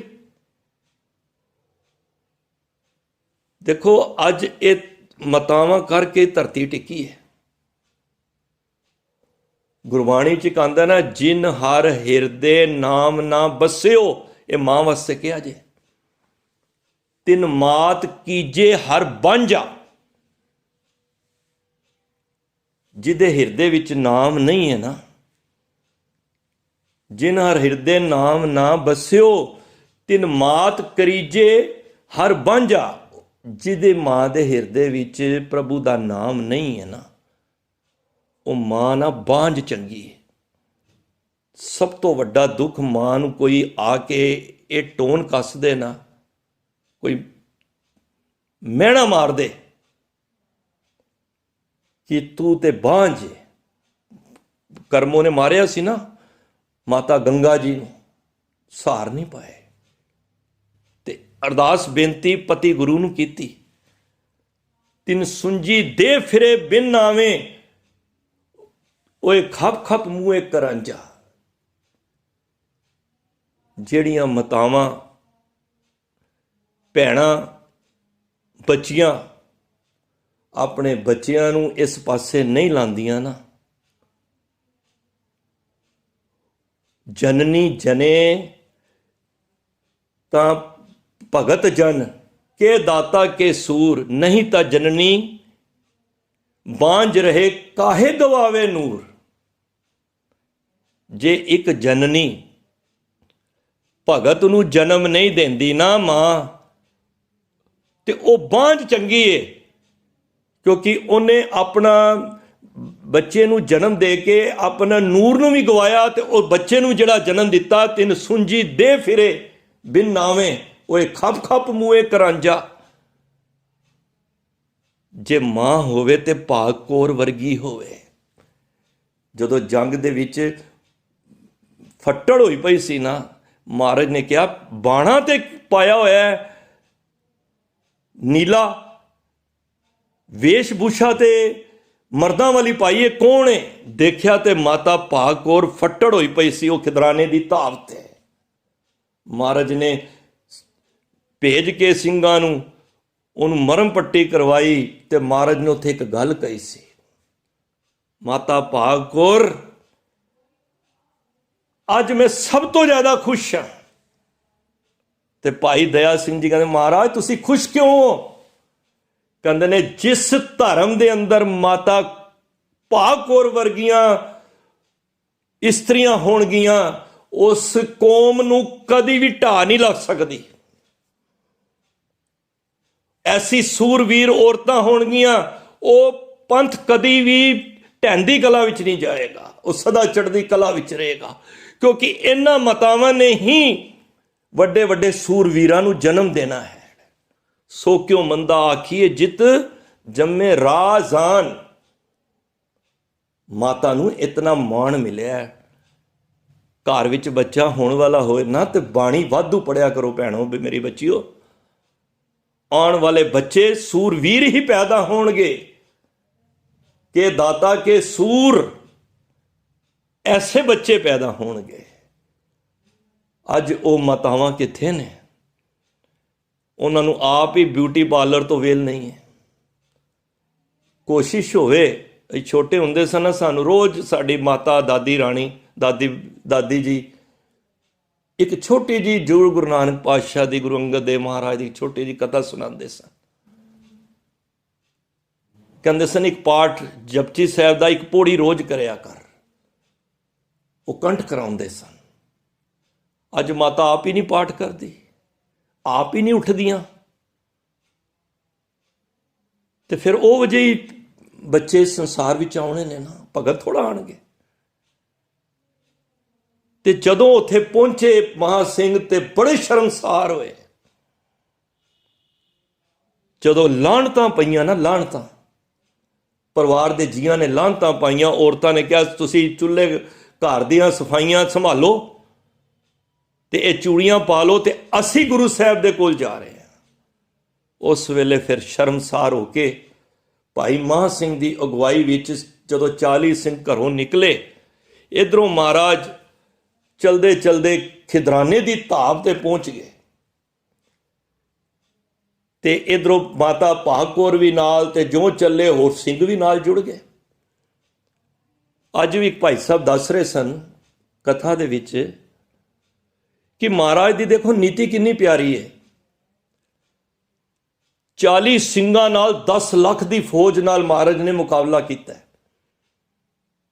ਵੱਡੇ ਵੱਡੇ ਜਿਹੜੇ ਸਲਾਹਕਾਰ ਹੁੰਦੇ ਨੇ ਯੁੱਧ ਦੇ, ਉਹ ਵੀ ਢਹਿਵੇ ਢੇਰੀ ਹੋ ਜਾਣ ਕਿ 40 ਇੱਕ ਤਰਫ 40 ਤੇ ਇੱਕ ਤਰਫ 10 ਲੱਖ। ਕਹਿੰਦੇ ਨੇ ਕੋਈ ਰਣਨੀਤੀ ਦਾ ਕੋਈ ਅਗਰ ਆਈਡੀਆ ਲੈਣਾ ਹੋਵੇ ਨਾ ਤੇ ਗੁਰੂ ਗੋਬਿੰਦ ਸਿੰਘ ਮਹਾਰਾਜ ਕੋਲ ਲੈਣ। ਮਹਾਰਾਜ ਨੇ ਖਿਦਰਾਨੇ ਦੀ ਢਾਬ ਕਿਉਂ ਚੁਣੀ? ਕਿਉਂਕਿ ਮਹਾਰਾਜ ਉਹ ਟਿੱਬੀ ਤੇ ਜਾ ਕੇ ਆਪ ਚਲੇ ਗਏ ਉੱਪਰ। ਉਸ ਜਗ੍ਹਾ ਤੇ ਥੋੜੀ ਜਗ੍ਹਾ ਤੇ ਪਾਣੀ ਸੀ, ਬਾਕੀ ਮੀਲੋਂ ਮੀਲ ਪਾਣੀ ਨਹੀਂ ਸੀ।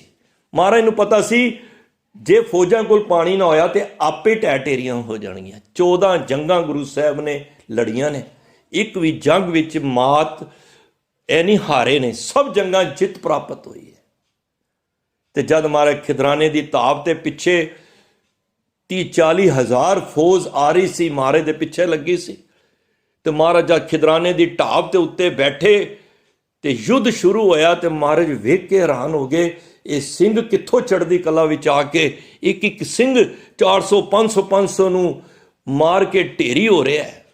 ਉਹ ਯੁੱਧ ਚੱਲਿਆ ਤੇ ਉਹ ਯੁੱਧ ਦੇ ਵਿੱਚ ਜਿੱਤ ਹੋਈ ਤੇ ਮਹਾਰਾਜ ਆਪ ਖਿਦਰਾਨੇ ਦੀ ਢਾਬ ਦੇ ਉੱਤੇ ਬੈਠ ਕੇ ਆਪ ਤੀਰ ਚਲਾ ਕੇ ਤੇ ਖਿਤਾਬ ਦੇ ਰਹੇ ਸਨ, ਇਹ ਮੇਰਾ ਸਿੱਖ 5 ਹਜ਼ਾਰੀ ਹੈ, ਇਹ 10 ਹਜ਼ਾਰੀ ਹੈ, ਇਹ 20 ਹਜ਼ਾਰੀ ਹੈ। ਭਾਈ ਦਇਆ ਸਿੰਘ ਜੀ ਮਹਾਰਾਜ ਕਹਿੰਦੇ ਨੇ ਇਹ 5 ਹਜ਼ਾਰੀ 10 ਹਜ਼ਾਰੀ ਕੀ ਭਾਵ ਹੈ?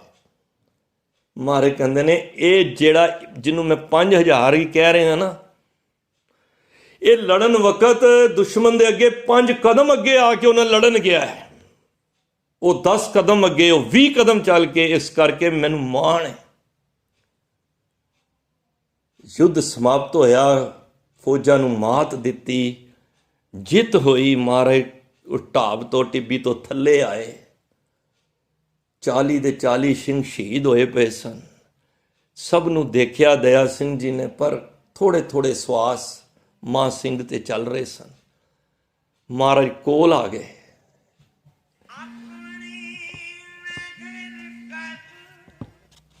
ਮਹਾਰਾਜ ਕੋਲ ਆ ਗਏ ਤੇ ਮਹਾਂ ਸਿੰਘ ਦਾ ਦਾੜਾ ਪੂਰਾ ਮੁਖ ਲਹੂ ਲੁਹਾਨ ਹੋਇਆ ਪਿਆ ਸੀ, ਕੁਝ ਸਵਾਸ ਚੱਲ ਰਹੇ ਸਨ। ਇਸ ਤਰ੍ਹਾਂ ਸਮਝੋ ਕਿ ਕੁਝ ਅੰਦਰ ਦੀ ਕੋਈ ਤਲਬ ਸੀ ਗੱਲ ਕਰਨ ਦੀ। ਮਹਾਰਾਜ ਨੇ ਆਪਣੇ ਨਿੱਜੀ ਰੁਮਾਲ ਕੱਢ ਕੇ ਨਾ ਉਸ ਦਾ ਮੁਖ ਸਾਫ਼ ਕੀਤਾ। ਦੇਖੋ ਮਹਾਰਾਜ ਨੇ ਆਪਣੇ ਪੁੱਤਰਾਂ ਦੇ ਲਾਸ਼ਾਂ ਨੂੰ ਨਹੀਂ ਦੇਖਿਆ, ਕਿੰਨਾ ਮਾਣ। ਤੇ ਮਹਾਂ ਸਿੰਘ ਨੂੰ ਜਦ ਵੇਖਿਆ ਤੇ ਮਹਾਂ ਸਿੰਘ ਦੇ ਅੱਖਾਂ ਵਿੱਚੋਂ ਅੰਜੂ, ਤੇ ਮਹਾਰਾਜ ਕਹਿੰਦੇ ਕੀ ਹੋਇਆ ਮਹਾਂ ਸਿੰਘ, ਅੱਜ ਤੂੰ ਸਾਨੂੰ ਜਿੱਤ ਲਿਆ, ਮੰਗ ਲੈ ਜੋ ਮੰਗਣਾ ਹੀ। ਰਾਜ ਨਾ ਚਾਹੂੰ ਮੁਕਤ ਨਾ ਚਾਹੂੰ, ਮਨ ਪ੍ਰੀਤ ਚਰਨ ਕਮਲਾਰੇ।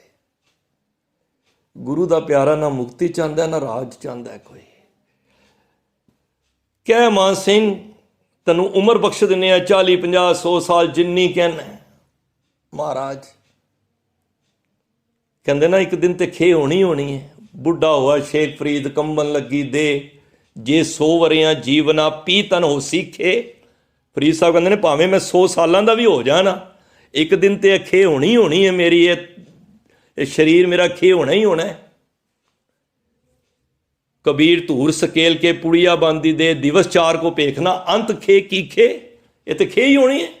ਮਹਾਰਾਜ ਜੇ 50-100 ਸਾਲ ਦੇ ਦਿੱਤੀ ਹੈ ਤੇ ਖੇ ਹੋਣੀ ਹੋਣੀ ਹੈ। ਕੋਈ ਜਗੀਰ ਨਾਮ ਲਗਾ ਦਾ, ਕੁਝ ਜੋ ਤੈਨੂੰ ਦੁਨੀਆ ਦਾ ਸੁੱਖ ਚਾਹੀਦਾ ਮਿਲਦਾ, ਮਹਾਰਾਜ ਨਹੀਂ, ਉਹ ਬਦਾਵਾ ਦੇ ਦਿਓ ਮੈਨੂੰ ਜਿਹੜਾ ਮੇਰੇ ਆਪਣੇ ਹੱਥੀਂ ਲਿਖ ਕੇ ਤੁਹਾਨੂੰ ਦਿੱਤਾ ਹੈ। ਉਸ ਵੇਲੇ ਮਹਾਰਾਜ ਨੇ ਆਪਣੇ ਕਮਰ ਕੱਸੇ ਵਿੱਚੋਂ ਉਹ ਬਦਾਵਾ, ਦੇਖੋ ਮਹਾਰਾਜ ਨੇ ਆਨੰਦਪੁਰ ਦਾ ਕਿਲਾ ਛੱਡਿਆ, ਸਿਰਸਾ ਚੜੀ, ਕਿੰਨੀ ਹੜ੍ਹ ਵਾਇਆ ਪਿਆ ਸੀ, ਉੱਧਰ ਚਮਕੌੜ ਦੀ ਗਲੀ ਵਿੱਚ ਸਭ ਕੁਝ ਚਲਾ ਗਿਆ। ਆਪਣੀ ਈਵਨ ਦਸਤਾਰ ਵੀ ਮਹਾਰਾਜ ਨੇ ਲਾਹ ਕੇ ਨਾ, ਜਿਹੜੀ ਉੱਪਰਲੀ ਦਸਤਾਰ ਦਮਾਲਾ ਸੰਗਤ ਸਿੰਘ ਜੀ ਨੂੰ ਪਾ ਦਿੱਤਾ, ਕਲਗੀ ਵੀ ਲਾ ਦਿੱਤੀ, ਜਾਮਾ ਵੀ ਪਾਟਿਆ ਹੋਇਆ, ਚਰਨਾਂ ਤੇ ਜੋੜਾ ਵੀ ਨਹੀਂ ਹੈ, ਕੁਛ ਵੀ ਨਹੀਂ ਸੀ। ਪਰ ਮਹਾਰਾਜ ਨੇ ਕਿਹਾ ਤੇਰਾ ਇਹ ਵਿਧਾਵਾ ਨਾ, ਇਹ ਮੈਂ ਨਹੀਂ ਫਾੜਿਆ, ਇਹ ਮੇਰੇ ਨਾਲ ਤੱਕ ਸੀ। ਕਿਉਂਕਿ ਜਦੋਂ ਗੁਰੂ ਸਿੱਖ ਦੇ ਨਾਲ ਪਿਆਰ ਕਰਦਾ ਨਾ, ਸਿੱਖ ਭਾਵੇਂ ਕਰੇ ਨਾ ਕਰੇ, ਜੇ ਭਾਈ ਜੋਗੇ ਨੇ ਕਹਿ ਤਾ ਨਾ, ਜੋਗਾ ਕਹਿੰਦਾ ਜੀ ਕੌਣ ਮਾਰੇ, ਕਹਿੰਦੇ ਜੋਗਾ, ਕਹਿੰਦੇ ਫਿਰ ਤੂੰ ਜੇ ਮੈਂ ਤੇਰੇ ਜੋਗਾ ਤੇ ਫਿਰ ਤੂੰ ਮੇਰੇ ਜੋਗਾ, ਭਾਵ ਕਿ ਜੇ ਤੂੰ ਮੇਰੇ ਜੋਗਾ ਤਾਂ ਮੈਂ ਤੇਰੇ ਜੋਗਾ ਵਾਂ। ਤੇ ਉਸ ਵੇਲੇ ਮਹਾਰਾਜ ਨੇ ਆਪਣੇ ਬਚਨ ਨਿਭਾਏ ਵੀ। ਮਹਾਰਾਜ ਸਿੱਖਾਂ ਨੂੰ ਪਿਆਰ ਦਿਲੋਂ ਕਰਦੇ ਨੇ। ਇੱਕ ਅਸੀਂ ਆ ਬੇਦਾਵੇ ਲਿਖ ਕੇ ਬੈਠੇ ਆ, ਕਦੀ ਮਨ ਨਾਲ ਸੋਚਿਆ ਕਿੰਨਾ ਸਮਾਂ ਅਸੀਂ ਗੁਰੂ ਨੂੰ ਦਿੱਤਾ ਹੈ?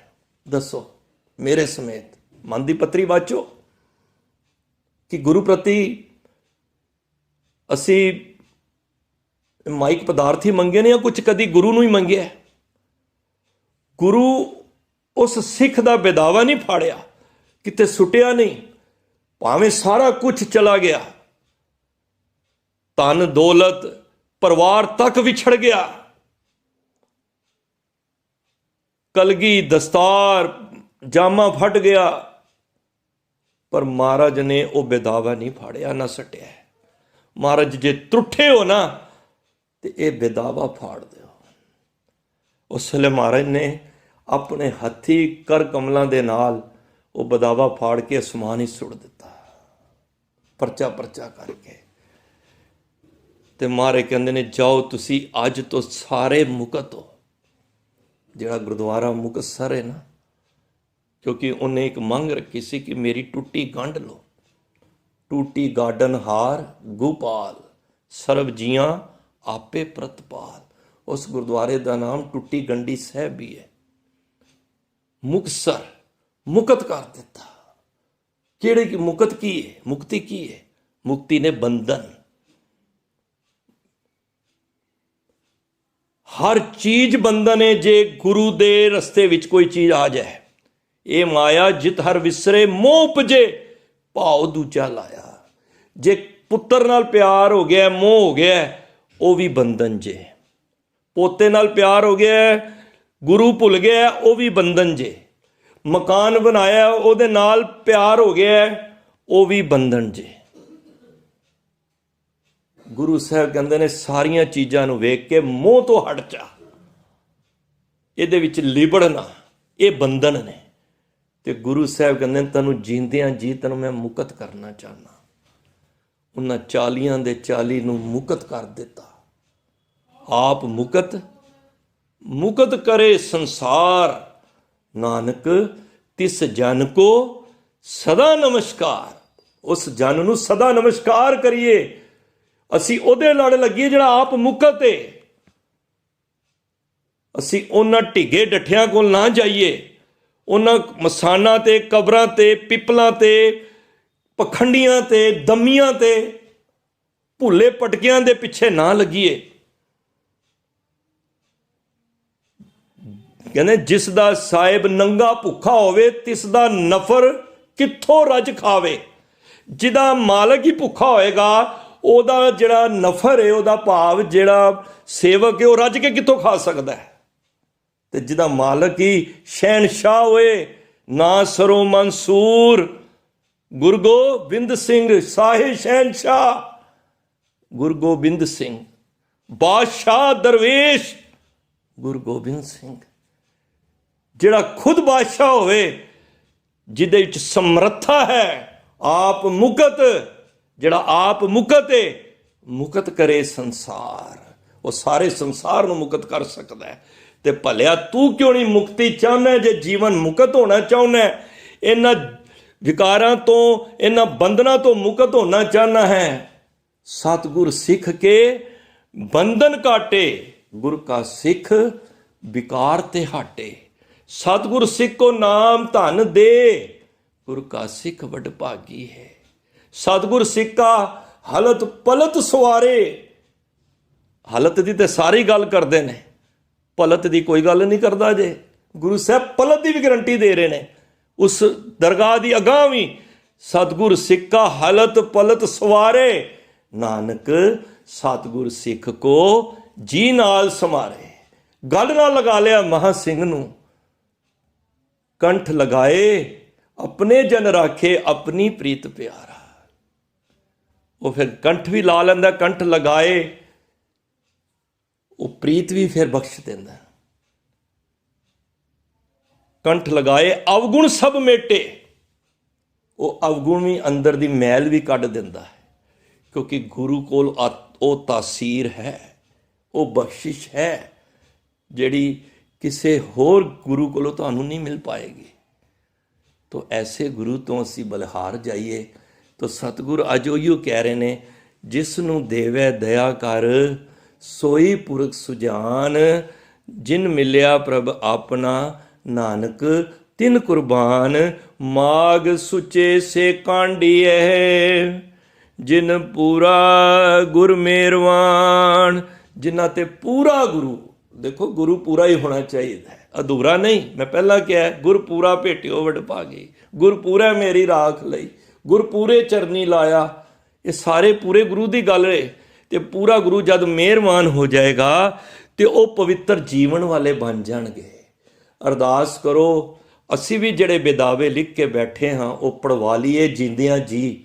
ਅਸੀਂ ਜੀਵਨ ਮੁਕਤ ਹੋਣਾ ਹੈ। ਸੋ ਕੱਲ੍ਹ ਦਾ ਬੀਤਿਆ ਦਿਹਾੜਾ ਉਹ 40 ਮੁਕਤਿਆਂ ਦੀ ਯਾਦ ਵਿੱਚ ਮਨਾਇਆ ਜਾਂਦਾ ਹੈ, ਔਰ ਉਸ ਮੁਕਤਸਰ ਦੀ ਧਰਤੀ 'ਤੇ ਸਾਰੇ ਨਕਮਸਤਕ ਹੋ ਕੇ ਉਹ 40 ਨੂੰ ਅੱਜ ਨਮਸਕਾਰ ਉਹ ਕੀ ਕਰਦੇ ਨੇ, ਪੂਰਾ ਸੰਸਾਰ ਕਰਦਾ ਹੈ। ਜਦੋਂ ਹਰ ਕੋਈ ਸਿੱਖ ਸਵੇਰੇ ਸ਼ਾਮ ਉਹਨਾਂ ਨੂੰ ਯਾਦ ਕਰਦਾ, ਜਦ ਅਰਦਾਸ ਕਰਦਾ ਨਾ, ਤੇ ਦੂਜੇ ਪਹਿਰੇ ਵਿੱਚ ਹਰ ਕੋਈ ਯਾਦ ਕਰਦਾ ਹੈ। ਪੰਜਾਂ ਪਿਆਰਿਆਂ, ਚੌਹਾਂ ਸਾਹਿਬਜ਼ਾਦਿਆਂ, 40 ਮੁਕਤਿਆਂ। ਦੇਖੋ ਹਰ ਕੋਈ, ਤੁਸੀਂ ਜਿਹੜਾ ਬੱਚਾ ਵੀ ਹੈ ਨਾ, ਉਹ ਉਹਨਾਂ ਨੂੰ ਯਾਦ ਕਰਦਾ। ਕੀ ਕਹਿੰਦਾ? ਬੋਲੋ ਜੀ ਵਾਹਿਗੁਰੂ। ਅੱਜ ਉਹ ਮਰੇ ਨਹੀਂ, ਉਹ ਅੱਜ ਵੀ ਅਮਰ ਨੇ, ਉਹ ਜੀਂਦੇ ਨੇ, ਉਹ ਕਿੱਥੇ ਗਏ ਨਹੀਂ, ਕਿਉਂਕਿ ਉਹਨਾਂ ਦੇ ਅੰਦਰੋਂ ਮੋਹ ਦੀਆਂ ਫਾਈਆਂ ਗੁਰੂ ਨੇ ਕੱਟ ਦਿੱਤੀਆਂ। ਗੁਰੂ ਨੇ ਪਰਿਵਾਰ ਛੱਡਣ ਵਾਸਤੇ ਨਹੀਂ ਕਿਹਾ ਸੀ, ਗੁਰੂ ਨੇ ਮੋਹ ਦੀਆਂ ਫਾਈਆਂ ਛੱਡਣ ਵਾਸਤੇ ਕਿਹਾ ਸੀ। ਜੋ ਉਹਨਾਂ ਨੂੰ ਸਮਝ ਆ ਗਈ ਤੇ ਉਹ ਗੁਰੂ ਘਰ ਵਾਪਸ ਆ ਗਏ। ਜਿਹੜਾ ਸਵੇਰ ਦਾ ਭੁੱਲਿਆ ਸ਼ਾਮੀ ਘਰ ਆ ਜਾਏ, ਫਿਰ ਗੁਰੂ ਰੱਖੇ ਗਲ ਲਾਏ, ਉਹ ਰੱਖ ਵੀ ਲੈਂਦਾ ਤੇ ਗੱਲ ਵੀ ਲਾ ਲੈਂਦਾ ਹੈ। ਤਾਂ ਐਸੇ ਗੁਰੂ ਤੋਂ ਅਸੀਂ ਬਲਿਹਾਰ ਜਾਈਏ, ਅਸੀਂ ਵੀ ਆਪਣੇ ਜੀਂਦਿਆਂ ਜੀ ਬੇਦਾਵੇ ਫੜਵਾ ਜਾਈਏ। ਪਤਾ ਨਹੀਂ ਕਿਹੜੀ ਜਨਮ ਅੱਗੇ ਕਿੱਥੇ ਫਿਰ ਜਾਣਾ ਪਏਗਾ।